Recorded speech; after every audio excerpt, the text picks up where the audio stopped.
नमस्कार, स्वागत है आप सभी का। यूपी पुलिस रेडियो संवर्ग में डीबी पीएचटी के लिए रिजल्ट आया है और इसमें जो कट ऑफ गई है फॉर ऑल कैटेगरी, ये कट ऑफ इतनी ज़्यादा गई है जिसकी उम्मीद किसी को नहीं थी। यू बार की कट ऑफ अगर आप देखेंगे तो अराउंड 90% गई है, 358 आउट ऑफ 400, 358, यानी लगभग जो है 90% कट ऑफ गई है डीबी पीएचटी के लिए। अब सोचिए जब फाइनल कट ऑफ आएगी तो वो कट ऑफ थोड़ी इससे ज़्यादा ही रहेगी। यहाँ पर कैंडिडेट्स थोड़े ज़्यादा बुलाए गए हैं जितनी सीटें हैं टोटल ओवरऑल। अब यहाँ पर देखिए, एक एग्ज़ाम होना है यूपी पुलिस कांस्टेबल भर्ती में और एक एग्ज़ाम हो चुका है यूपी ट्रिपल एस सी मुख्य सेविका भर्ती में। तो इन दोनों ही भर्तियों में एक्सपेक्टेड कट ऑफ को लेकर के बात करेंगे। अभी हाल फिलहाल में लेखपाल की भर्ती कंप्लीट हुई है यूपी ट्रिपल एस सी से। 8,085 सीटें थी, लगभग 8,000 के आसपास सीटों पर भर्ती हुई है। माफ़ी चाहेंगे, इससे थोड़ी कम सीटों पर भर्ती हुई है, कुछ सीटें खाली रह गई थी।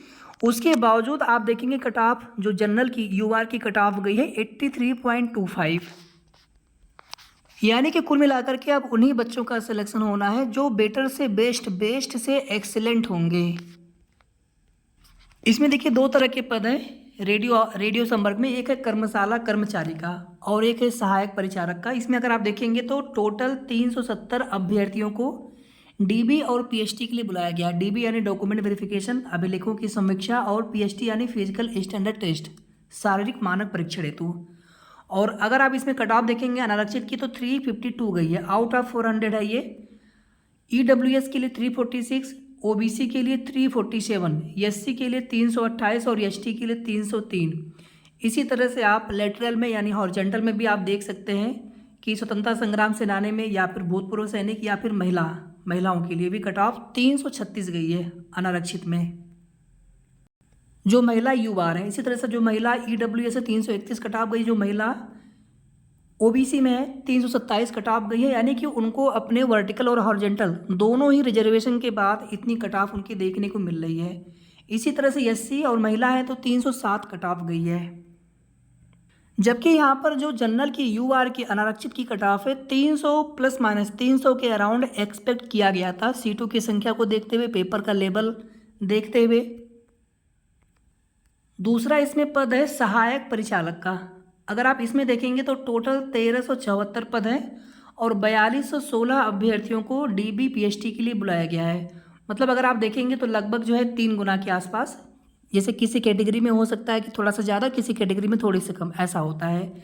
और जो लास्ट कट ऑफ है उस पर सभी अभ्यर्थियों को शॉर्टलिस्ट किया गया है। अगर आप यहाँ पर देखेंगे तो यू बार 358 कट ऑफ गई है वर्टिकल रिजर्वेशन में, और इसमें जो महिला अभ्यर्थी हैं हॉरिजॉन्टल का भी उनको फायदा मिला है तो 341 कट ऑफ यूआर में। ईडब्ल्यूएस में अगर आप देखेंगे तो 343, और महिला अगर है तो 321 ईडब्ल्यूएस में। ओबीसी में अगर मेल है पुरुष अभ्यर्थी है तो 350 और महिला अभ्यर्थी है तो 333। इसी तरह से एससी एसटी का देख लीजिएगा आप सभी। स्वतंत्रता संग्राम सेनानी का भी आप देख सकते हैं, भूतपूर्व सैनिक का, यानी किसी की भी कट ऑफ जो है बहुत कम नहीं गई है। जितनी कट ऑफ एक्सपेक्ट किया गया था उससे काफ़ी ज़्यादा हाई कट ऑफ गई है।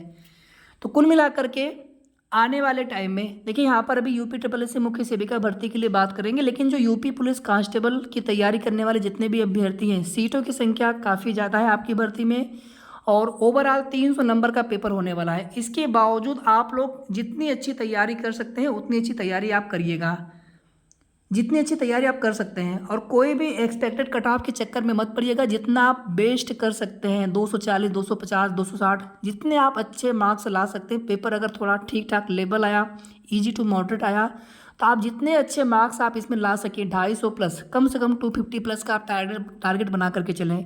और जितना आप इसमें अच्छे मार्क्स लेकर के आ पाएँ। और अगर आप रेडियो संवर्ग वाली भर्ती में अगर आप डीबी पीएचडी की कट ऑफ से कंपेयर करेंगे तो उस हिसाब से आपको 270 प्लस मार्क्स लाने होंगे, जो बच्चे यूआर के होंगे, जनरल में होंगे 90% के अराउंड। तो ये तो हो जाएगा नेक्स्ट स्टेज के लिए। फिर उसमें आगे फिजिकल दौड़ होती है, डीबी पीएचडी होगा। तो जो लास्ट कट ऑफ है वो जाते जाते पता नहीं कितना चला जाए, 280 चला जाए, कितना चला जाए, अगर इसके हिसाब से कंपेयर करेंगे तो। बाकी देखिए, आप लोग डीमोटिवेट मत होइए किसी भी भर्ती का रिजल्ट या कट ऑफ को देख करके। पेपर का लेवल, कितनी सीटें, बहुत कुछ चीज़ें डिपेंड कर दी हैं। नॉर्मलाइजेशन भी हुआ है इस भर्ती में, तो नॉर्मलाइजेशन तो यूपी पुलिस कांस्टेबल भर्ती में भी होना है और normalization UP triple S C मुख्य सेविका भर्ती में भी होना है। बस आप ये टारगेट बना करके चलें। जितने भी यहाँ पर अभ्यर्थी देख रहे होंगे, आप यूपी पुलिस कांस्टेबल का एग्ज़ाम आपको देना होगा, तो जितना आप अच्छा इसको ला सकते हैं उतना अच्छा इसको लाने की कोशिश करिएगा।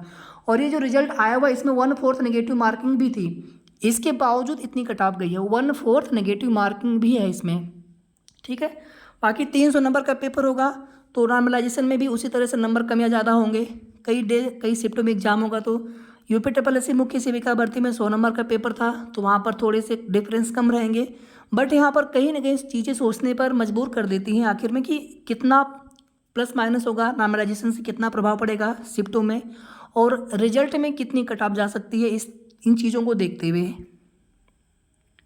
हालांकि यूपी ट्रिपल एस सी मुख्य सेविका भर्ती का पेपर का लेवल काफ़ी अच्छा था।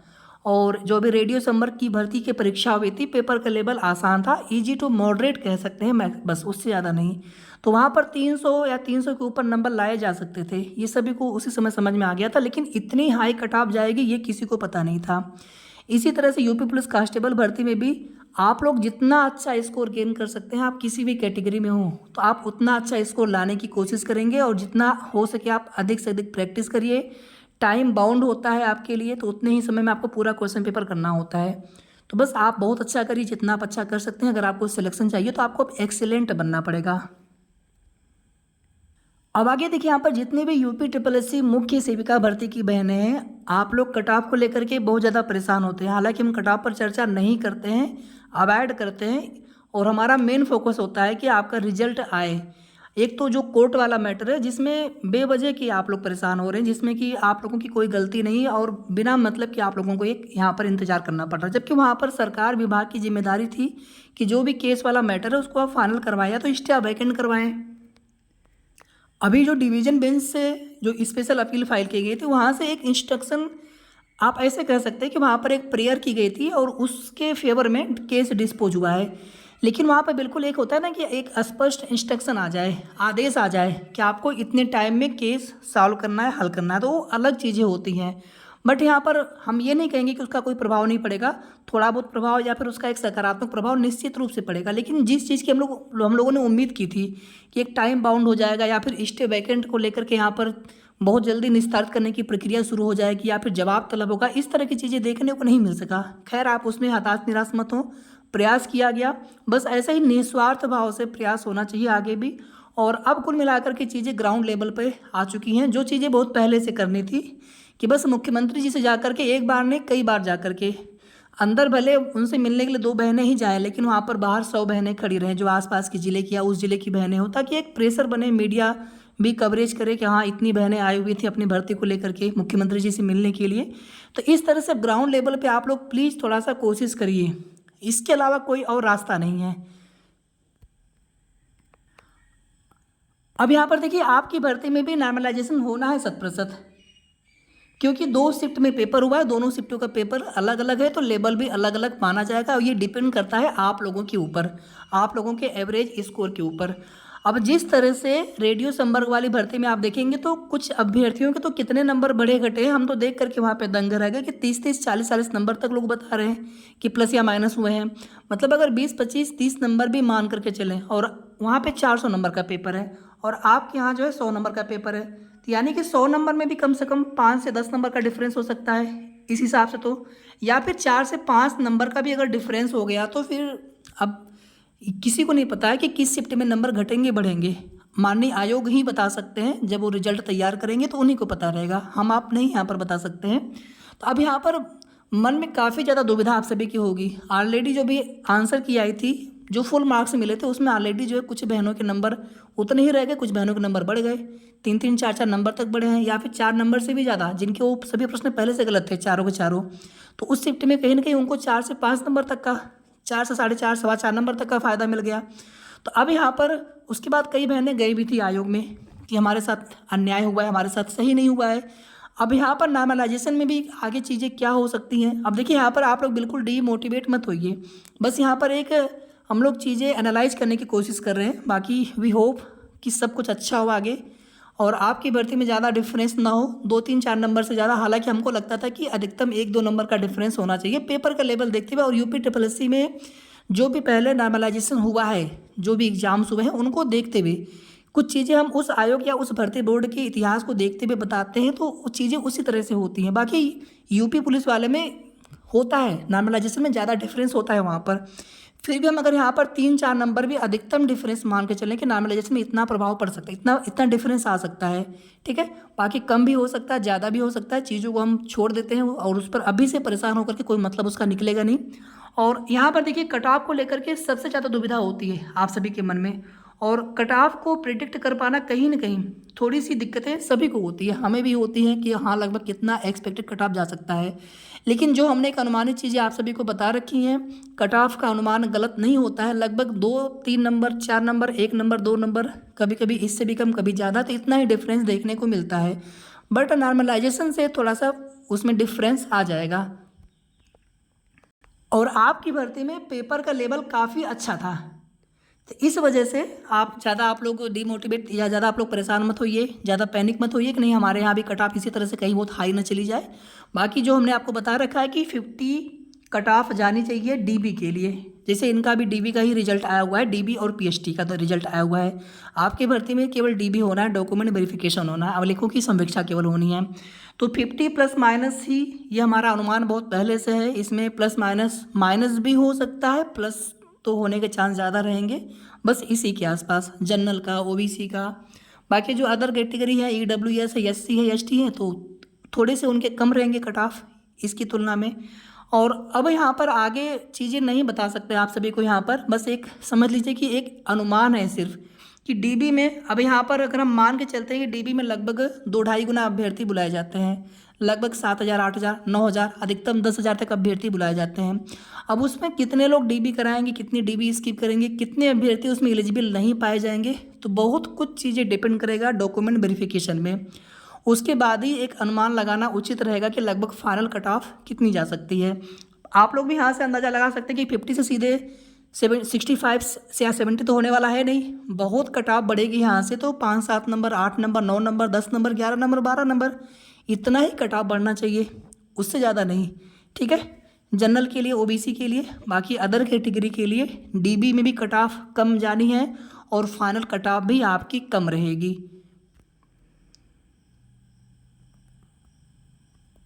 तो आशा करते हैं आप सभी के मन में जो कुछ भी यहाँ पर दुविधा सवाल रहे होंगे नॉर्मलाइजेशन को लेकर के, या फिर डीबी कट ऑफ को लेकर के, या फिर अंतिम कट ऑफ को लेकर के, तो लगभग आप सभी को एक आइडिया मिल गया होगा।